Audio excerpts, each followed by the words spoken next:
ఎవ్వరు ప్రేమించట్లేదండి. నాకంటూ ఎవరున్నారు? నన్ను ప్రేమించడానికి ఎవరున్నారు? జీవితాంతం మాతోనే ఉంటారు అనుకునే వాళ్ళు ఒక్కోసారి మన నుంచి వేరుగా వెళ్ళిపోతారన్నమాట. మనతో ఎప్పుడు ఉంటారు. అరే ఈళ్ళెక్కడో పోతారు అనుకుంటారు. కానీ ఒక్కోసారి మనకి ఎంత అవసరం ఉంటదో అంతే దూరంగా వాళ్ళు వెళ్ళిపోతారనమాట. మోసం చేసేసారా? ఆల్రెడీ ఎక్స్‌పీరియన్స్ చేసే ఉంటారు. చాలామంది మోసం చేసిన పరిస్థితులు మనతోనే ఉంటారనుకున్న వాళ్ళు చాలామంది దూరం అయిపోతూ ఉంటారు. అక్కడ లోపల ఆ యొక్క అగ్ని పర్వతాలు బద్దలైపోయే బాధ ఉన్నా సరే పైకి చాలామంది నవ్వుతూనే ఉంటారు. కానీ నీ యొక్క లోపల ఉన్న బాధను చూసేవారెవరు?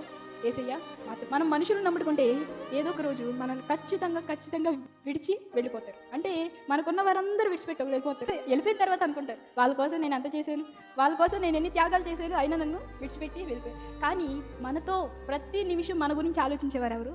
యేసయ్య మాత్రమే. అసలు నా జీవితంలో ఒక డెడ్ ఎండ్ వచ్చేసిందనే పరిస్థితుల్లో కూడా దేవుడు నిన్ను పైకి లేవనెత్తే సమయం ఆసన్నమైంది. వాళ్ళు వెళ్ళిపోయారు అని చెప్పి ఓకే బాధపడు.